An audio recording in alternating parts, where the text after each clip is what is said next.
Can we start? I'm happy to start anytime you want. It's a great pleasure to invite our Doppler speaker today, Professor Rob Quaternions at Princeton University. Rob's both associated with the math department and the EE department, and we're going to see that in his talk today. It's the beautiful mathematics applied to wireless problems. So with that, I'm going to let Rob start. Okay. So the motivation for the talk is this. So this is a wireless center, and I'm sure that you've all noticed that wireless is kind of a crowded field. So a lot of people working in wireless. And I was looking for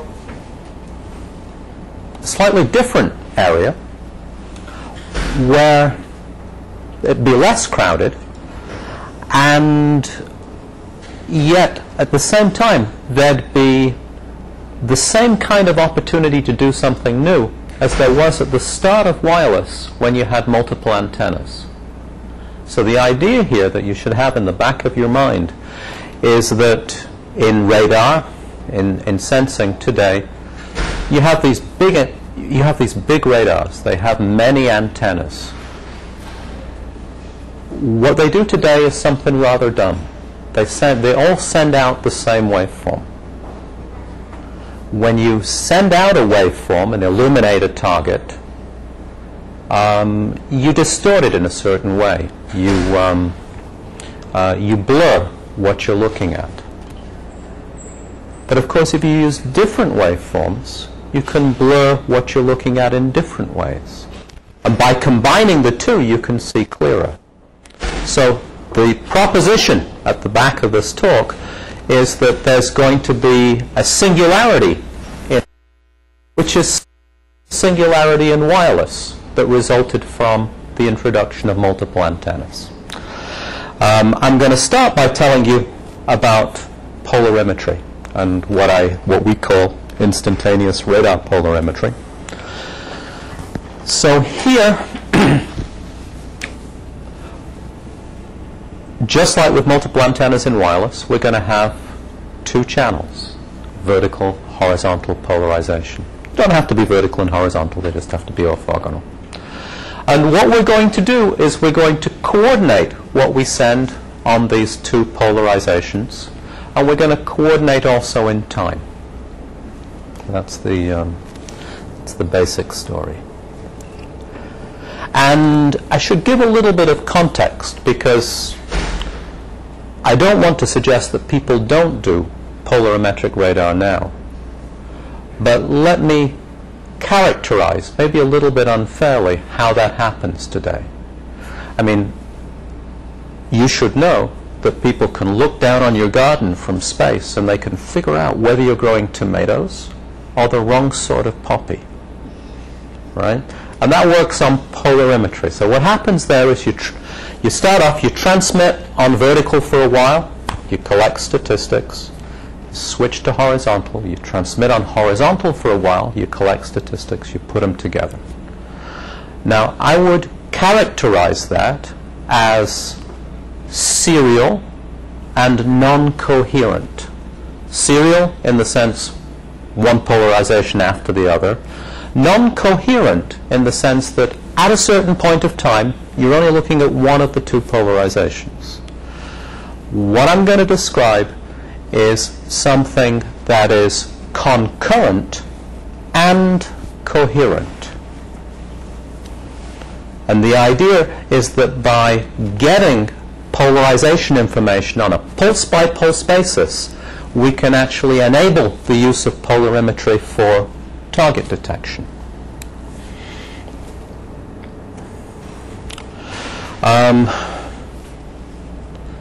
So what's the point of this slide? Why don't you just do spatial diversity? I mean, spatial diversity works really well in wireless. And you know that when you build a handset, all you have to do at the frequencies that we consider is to have these two antennas spaced just a couple of centimeters apart. Why not do that in radar?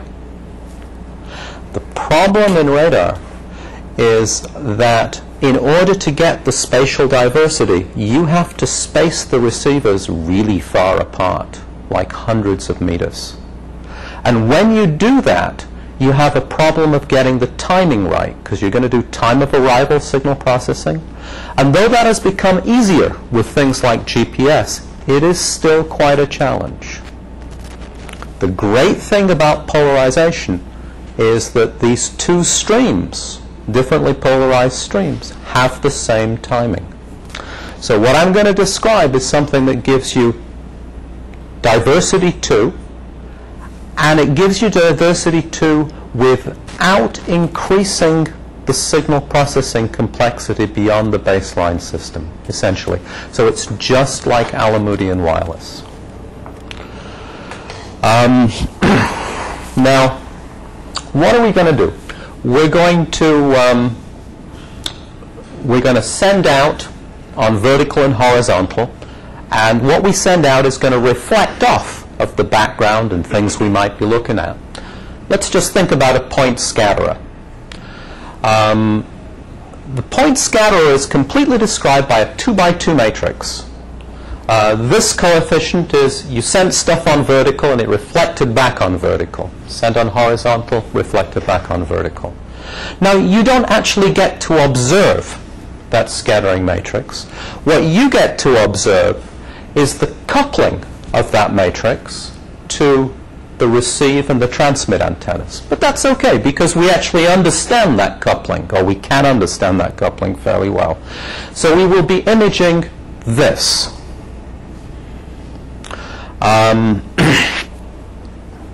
We've done mathematical analysis for point scatterer. We understand that in the real world, large complex targets, such as targets of interest to some of our sponsors, are modeled using collections of weighted point scatterers. So this is a large complex target. It's modeled by 500 scattering centers, and there's complicated software that does a full EM simulation of the return from this object when it's illuminated. In some sense, it is really image reconstruction from... Yeah, but you notice when you look at this that there's a scattering center up here that doesn't have any physical relation to the... It was getting lit up, as you said. Yeah. Anyway, let me describe what I'm going to do. So I said right at the beginning, we're going to go after concurrent and coherent. And so here, I have to tell you how I'm going to transmit on vertical and horizontal. And this is the matrix that tells me how I transmit. So I'm going to transmit a phase-coded waveform, WV. So these are just like spreading sequences. Sequences plus or minus 1, or plus or minus 1, plus or minus I. And these are going to be paired in a certain way that I'll describe in the next slide. And then in the next time slot, this is called a PRI in radar, I'm going to send something that's a little bit different. And those of you who are familiar with Alamudi will observe a commonality in the structure. Because, in fact, wiggle is conjugate time reverse. So if you think about the way Lindskog and Pollard do implement Alamudi in OFDM, this looks very like that. Okay? So here I'm just explaining what conjugate time reverse is. And now look at that matrix. I mean, look at this equation up here. What would we really like? We'd really like for this matrix that we've constructed to be orthogonal. What's the condition that we need? The condition that we need is exactly this. By the way, there's a mistake here. There should be d plus 1, and we'll see that in a minute. Twice d plus 1, so 2d plus 2. Because what we're going to do is we're going to take the receive and we're going to apply to it the inverse, or the conjugate of this matrix here. That's this guy here. And when we multiply this matrix by this matrix, what we get is a scalar multiple of the identity. Well, this is the scalar multiple. So what we're actually imaging is the polarization scattering matrix with a certain delay. Now I want to point out a few things about this that are really cool. First of all, by going to 2 dimensions, we actually do lossless match filtering. Now when you've only got 1 dimension and you put a match filter on, it's always going to be lossy. Right? Always going to be lossy. But this, I've just made a unitary matrix. It's not lossy at all. So there's no loss of information here. That's kind of cool. So physically, what does R1 and R2 represent? These are signals? These are, these are just sample signals coming back. Okay, and these are in the two different polarizations? Yeah. So we need a dually polarized transmit, and we need a dually polarized receive. Okay, this is the movie that tells you about the Golay property. So what properties do we want these two? So this is WV, that's WH. This is the conjugate time reverse of one, and that's the conjugate time reverse of the other. This Golay property is this guy here. What we do is we shift and correlate this sequence against itself. We do the same with this one, and we add the two together. What happens is that everything cancels except when they're on top of one another, when you get the big spike. So radar engineers call this pulse compression. Right? And this is the d to the d. So that's the delay that's arriving. So what and so the idea here is, what you're doing here is you're picking out timing. But in radar, timing is range. So you're doing range estimation. And you could say, well, all right, so you made this work for a single point scatterer, and the math is real nice, and yeah, you opened Van Trees and you did an analysis for a model of the scattering matrix H, which was Gaussian in some way, but what's that got to do with reality? What we did was we persuaded Raytheon to actually do a full EM simulation. So large complex target, and not just looking at a single pulse, but doing pulse integration with respect to a train of about 40 pulses. And what they did was they looked at their baseline system, which is in red, and our system, and they calculated for a given probability of detection or probability of false alarm, they calculated the energy that was required by their baseline system and the energy that we required. And they confirmed the gains that we predicted, which were around 5 dB. Now, I should say here that just as in wireless, we are honest about power. So both of these systems were normalized to put the same energy on the target in the same time.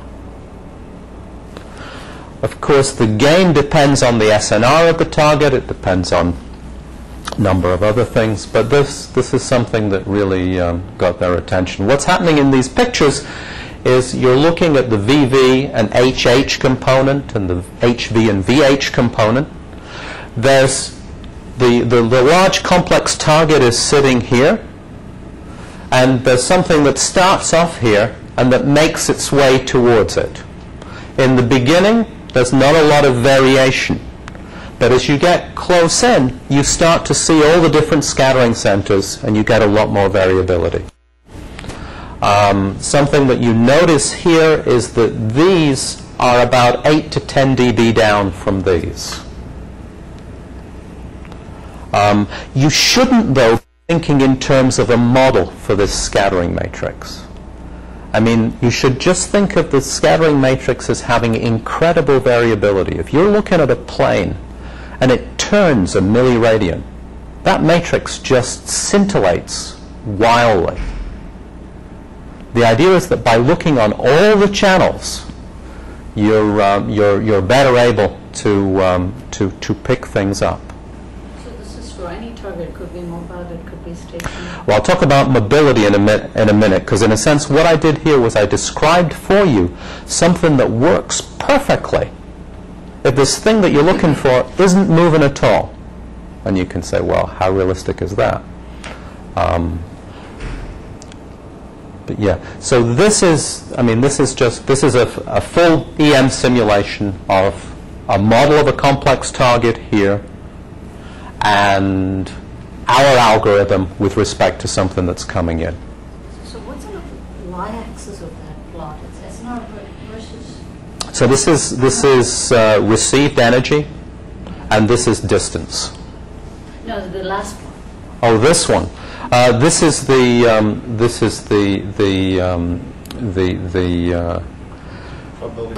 probability of detection versus SNR. So at very low SNRs, don't you have some kind of noise enhancement? At low SNR, yeah. So at low SNR, there's an interesting crossover point. Right. And there is one, okay. Yeah. But for SNRs of practical interest, it works real well, or it appears to work, because I mean this is a simulation, so it's not actually in the field. But this is an area where people kill for half a dB. Right. So I mean it's really I mean it did get Raytheon's attention. Let me tell you some other things about instantaneous radar polarimetry that are cool. So this isn't polarimetric, but this is one of the people that we work with. This is the Naval Research Lab has an experimental radar that looks out over the Chesapeake. It's actually capable of transmitting and receiving on different polarizations. This isn't a picture, a polarized picture. Here we just took an ordinary Frank-coded waveform and illuminated Tillman Island. There's a reflector on Tillman Island, which is about 19 kilometers away from the radar. And so this is just one-dimensional.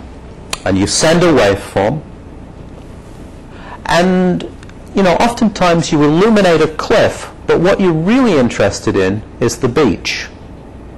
And the problem is that when you send a waveform, the correlations of the waveform with itself produce side lobes that obscure the beach. That's these guys here, right? The great thing about that unitary property of instantaneous radar polarimetry is that these guys don't exist. You've actually cleared out an area around the big reflector that you can see. But you got it without any gain in the increase in the main lobe. Well,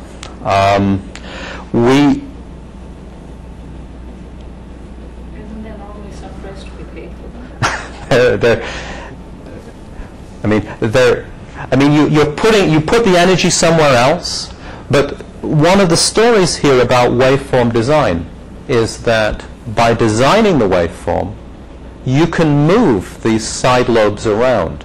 You see, when you see a bump like this, for example, you're always wondering, is it something I'm interested in, or is it an artifact of the illumination of the big thing? Actually, this one is an artifact of how we illuminate it, because there's actually there's a side lobe out here which is pushing up. And if you're a radar engineer, you can make side lobes move around. One of the ways that you do that is to change the PRI, the interval between pulses, because that moves them around. Now, a problem with that is that the way that countermeasures work is that I'm listening to the way that I'm being illuminated, and I actually track the way that you vary the PRI. And that's actually one of the ways in which I identify you. Now, of course, I know nothing about how that happens. But anyway, so one of the great advantages of the unitary nature of what I described is that it eliminates these local side lobes. Now then, let me talk about Doppler, right? Because targets don't often just stand still.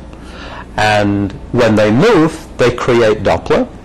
And that Doppler degrades the detection and estimation because it distorts that perfect correlation property. And here I've just written down the mathematics of how that happens. So here are two pairs. I've just repeated the pair. This is what happens Doppler-wise. And if the guy wasn't moving at all, this would be a diagonal matrix. This would be 0, that would be 0, and this would be the gain. Right? And so this thing here is a polynomial in the delay operator, and I've actually kept track here of the coefficients in that polynomial. So here we're on the main diagonal, and this is the big coefficient. I want all the others to be 0, which is black. And so if I've got no shift, then I'm doing really well. But then when I get a little bit of Doppler shift, things start to degrade. Over here, I'd like to be completely black, because these are the off-diagonal terms. And you can see as I get a little bit of Doppler shift, I start to get distortion.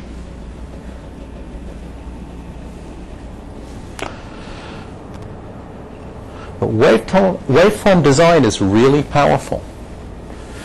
There's an analog of the kind of orthogonal designs that we use in space-time block codes.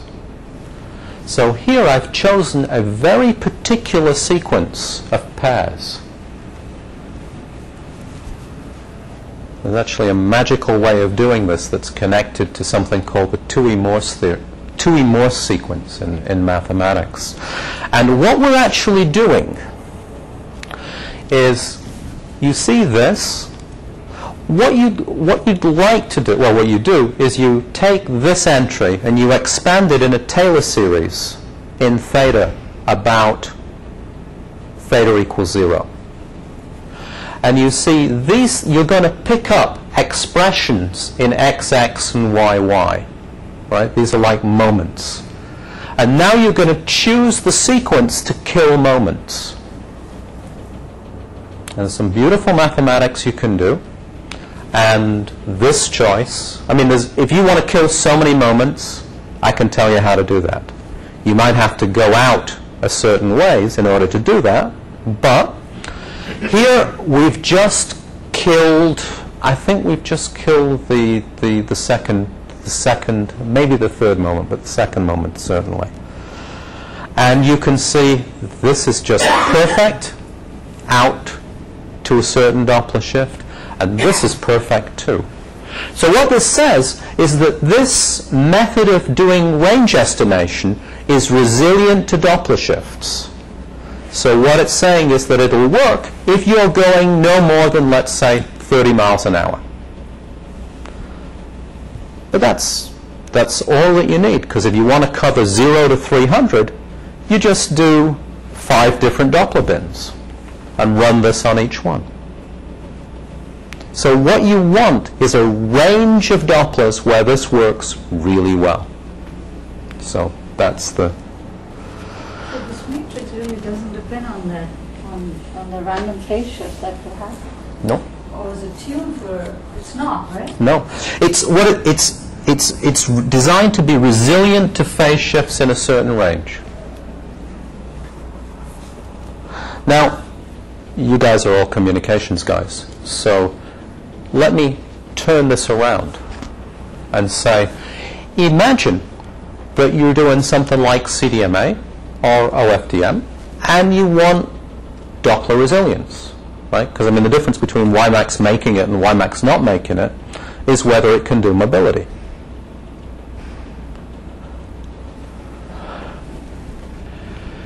you could imagine in something like CDMA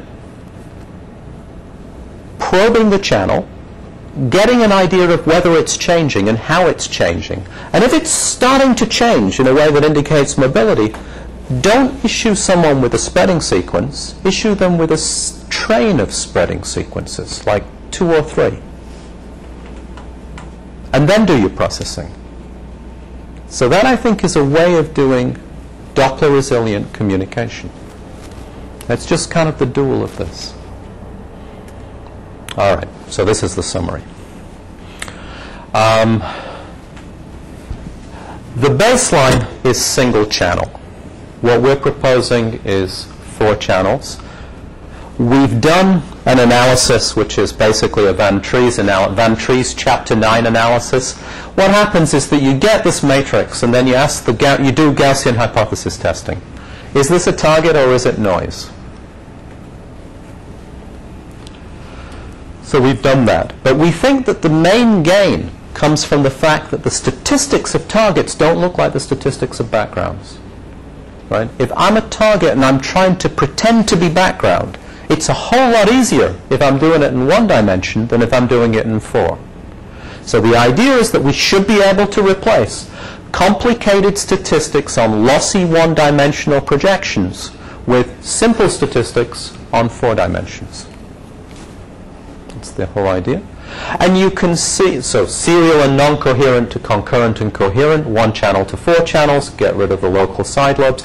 And you can see we haven't really increased the baseline signal processing complexity. So we've gotten just like Alamudi, we've gotten a diversity benefit without blowing up the complexity. All right, so that's the application. And what time is it? Oh, you have enough. I wouldn't. Pardon? It's 2 o'clock. It's 2 o'clock. Good. So it's half an hour. So I'm going to talk for half an hour. So now I'm going to try and tell you where these sequences come from.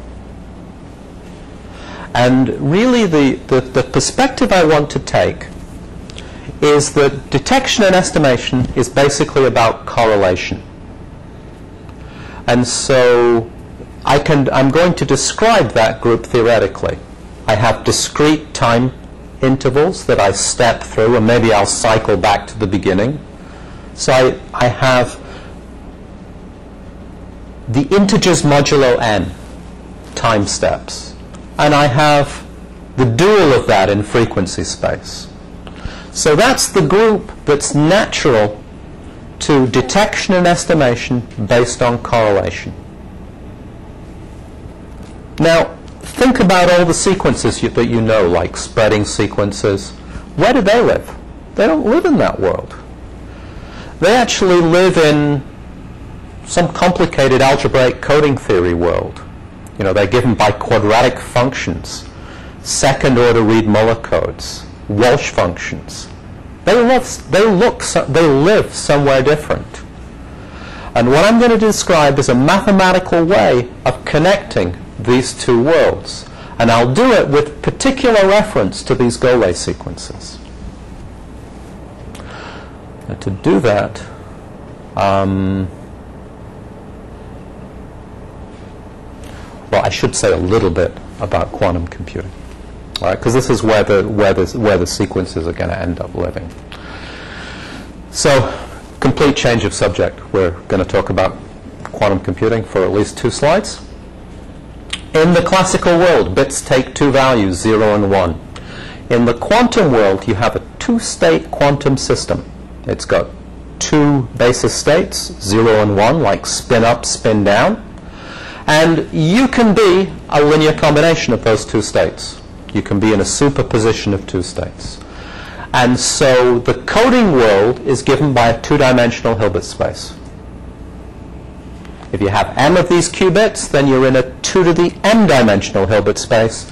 And there's basis vectors indexed by the possible binary values for the states of the m qubits. The cool thing about quantum computing is you can imagine, if you're factoring numbers, you can you can take, you're factoring a number less than 2 to the m. You can imagine these as just being the binary expansions of the potential factors. There's an algorithm that you can run on a quantum superposition that has the property that as you run it, if you're a non-factor, your coefficient goes to 0. So that when you sample the quantum system, you discover a factor with high probability. That's how Peter Shor's algorithm works. And the key to the effectiveness of quantum computing is that you get to explore exponentially many problem instances in a uniform way at the same time. All right. Now, we are going to be interested in groups because we're going to be interested in building sequences with symmetries. And the symmetries are going to be important, so I'm going to have to describe a group for you. In quantum computing, it's the error process that gives you the group. So you have a little two-state quantum system. This is flipping the state. So this is the 0 state and the 1 state, and you've just flipped them. This is a phase error, and that's a combination of the two. And let's be really concrete about this. Here's the symmetry group of the square. So this is the group for just one qubit is just like the symmetry group of the square. So this is reflection in the horizontal axis, and this one here is rotation by pi by 2. And so when you just have one qubit, you have 8 matrices, and they look like that. And we're going to have an analog of the Fourier transform, which is called the Hadamard transform. So you have these two matrices X and Z. So you can think of X as being, this guy is like a time shift, and this is like a phase shift. So it's time and frequency. There's a duality there. The Hadamard matrix interchanges time and frequency. What that means mathematically is that you conjugate the time shift X, and you get the frequency shift. Conjugate the frequency shift, you get the time shift. And the group that we are interested in is you take the symmetry group of the square and you just tensor it up. So you take tensor products of little 2 by 2 Pauli matrices, and that gives you a 2 to the m by 2 to the m matrix. And that's it. That's our group. And there's a beautiful correspondence between binary strings and these matrices. So here I'm going to describe matrices by D of AB. So A is a binary string and B is a binary string. A tells you where the X's are, and B tells you where the Z's are. Here's the Quaternions. The important thing about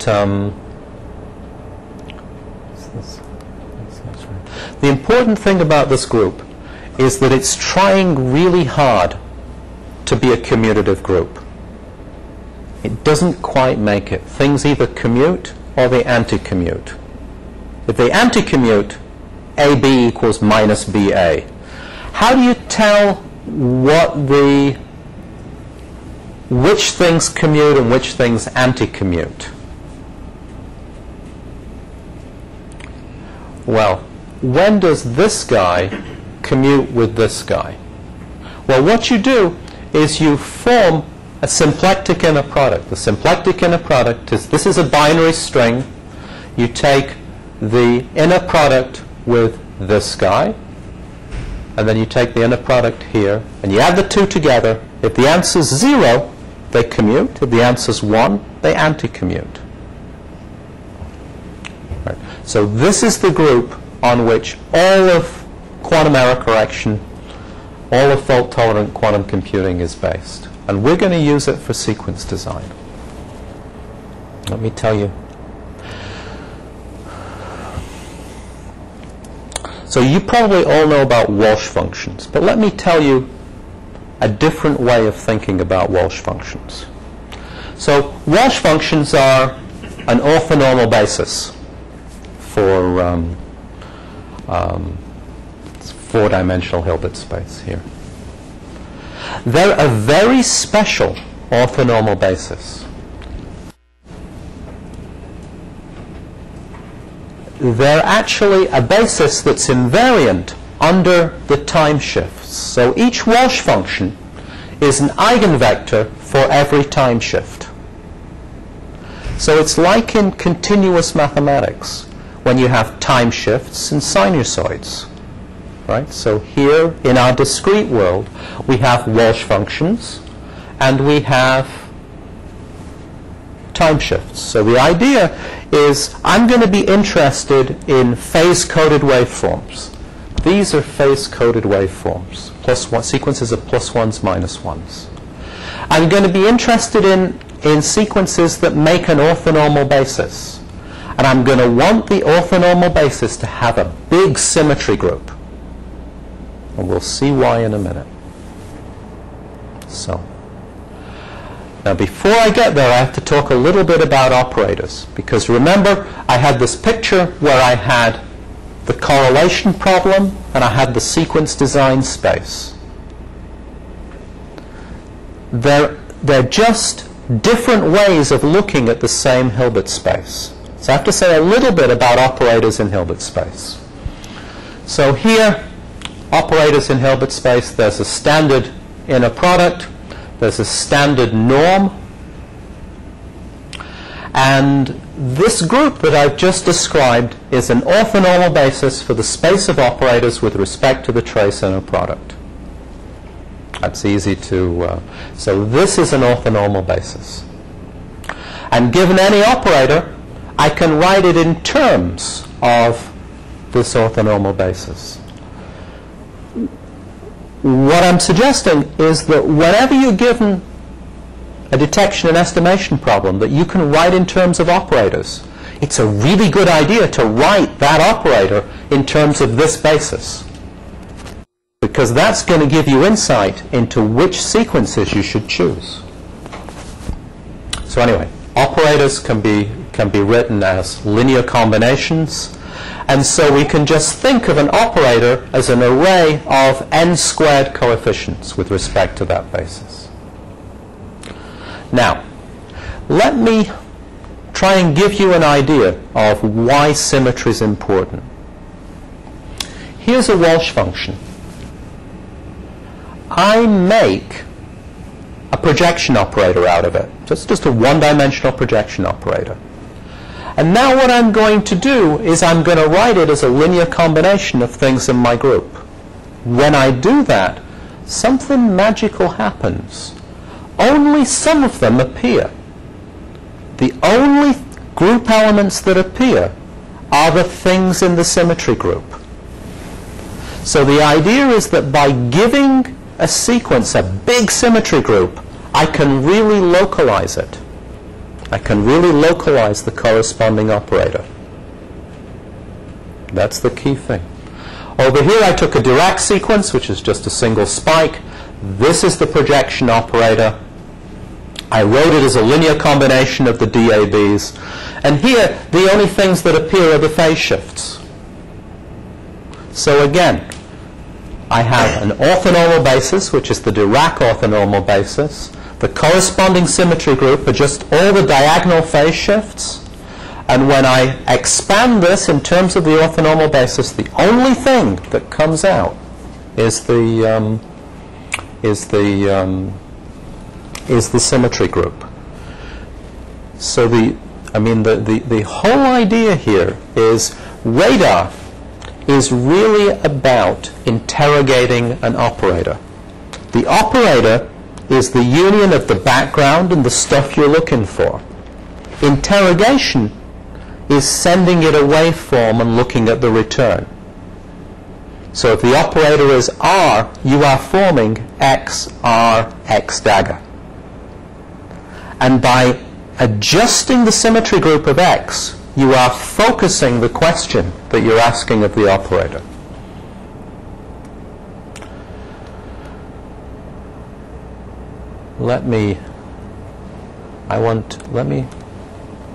Here's the,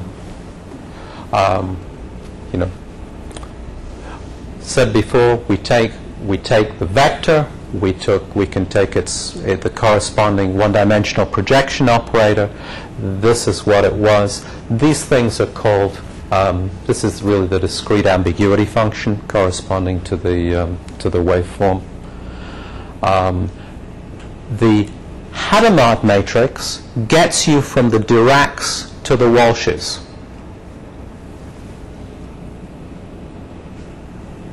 It has a geometric interpretation in terms of ambiguity functions. It just reflects in the main diagonal. You can work this out mathematically. Now there's a proof here. I won't actually go through the proof, but it's not so hard to show that when the support, when you start with a vector, you make the projection operator, the support of that operator is just confined to the symmetries.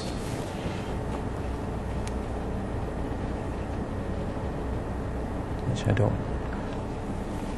And here there's a mathematical theory where you can make symmetry groups that so here we're looking at 8 by 8 matrices, and each of these pictures corresponds to a symmetry group. This corresponds to translations in time. This corresponds to shifts in frequency. This is stuff in the middle. And so what I've just described is a way of building operators that are just supported on these things. And so I can very precisely interrogate an unknown operator.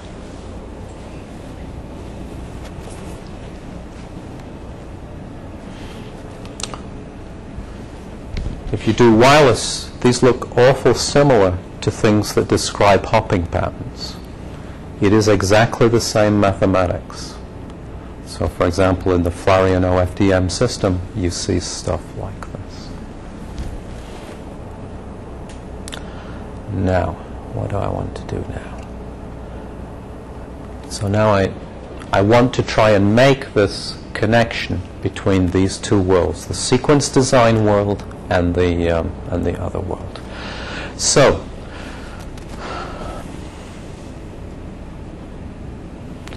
I have my radar world, and I have two operators in that radar world. So the K's tell you about shifts in time, and the J's tell you about shifts in frequency. That's an orthonormal basis for the operators on this Hilbert space, just as the DABs were. And now this is the Golay property, just written in terms of operators. These are the two waveforms in the Golay pair, and this equation says start with one thing in the pair, shift it by K, and correlate. Do the same thing here. And this has got to be 0 unless you don't shift at all. Well, you just rewrite that equation. You just bring this over here and you make a projection operator out of the waveform. Same thing here. And this is exactly the same as that. And so you're trying to design, you're trying to find waveforms that will have this property.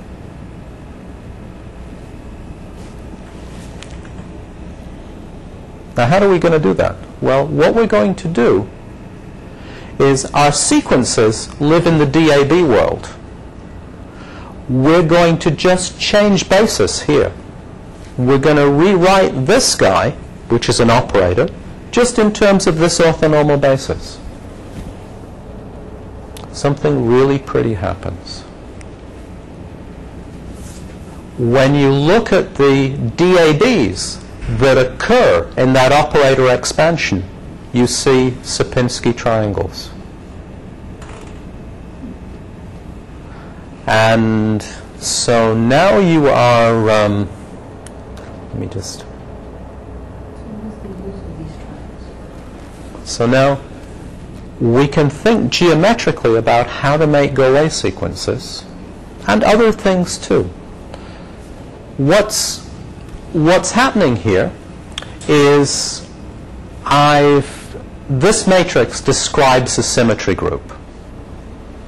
This matrix is actually something called the Princeton-Golay Matrix. It's connected to the Rudin-Shapiro sequences. And the symmetry group, the commutative group, consists of all pairs A, AP. That gives you two binary strings, and they describe DABs. And here there are 16 elements of this group, because this is 16 by 16. And these are the red and the purple squares. They're a commutative group. So I have a commutative group. It fixes an orthonormal basis. I choose my sequence from the orthonormal basis. The corresponding projection operator is just supported on the red and purple guys. If it was the case that what's the difference between red and purple? Purple is where red meets black. If there were no purple guys,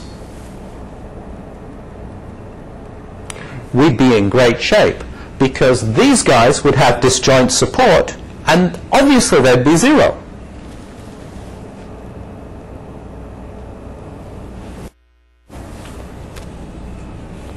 But there's this overlap that we have to worry about.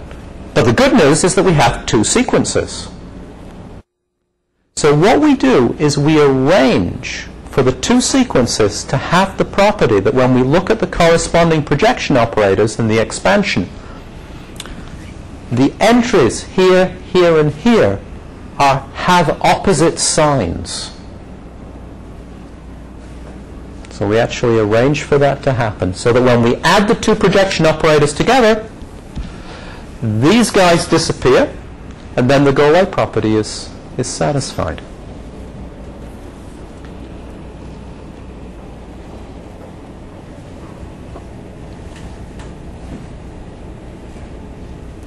So that's, how do we divide the orthonormal basis into pairs? Well, there's actually a group theoretic way of doing that too. If you start with a sequence in the orthonormal basis, its mate is obtained by applying this, and this had there's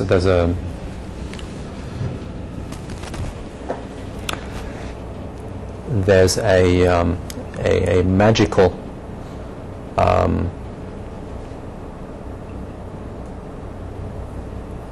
well, I'm almost saying it here, that for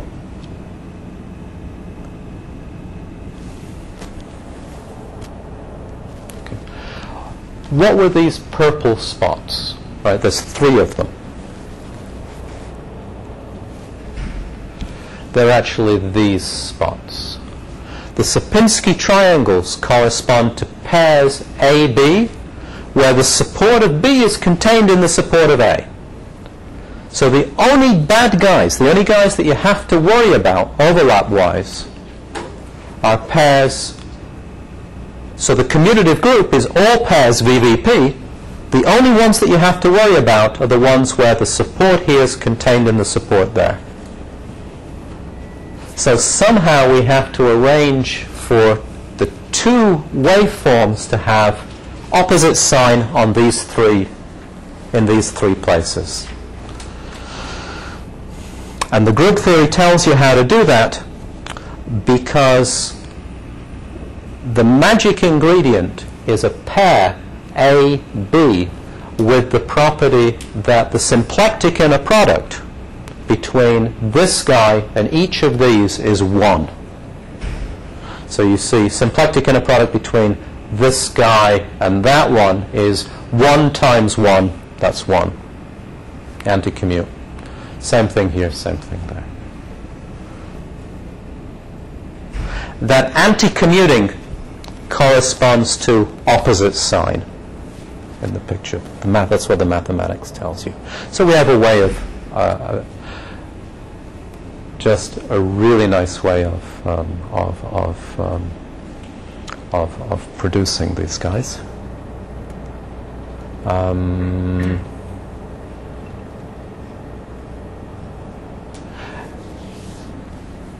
And we have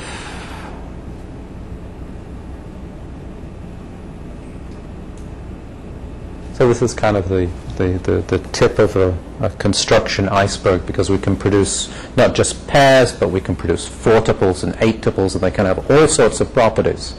But the key thing that I'd like you to go away with is the notion that by changing this basis, you have a systematic way of going from the engineering problem, detection and estimation based on correlation, to sequence design.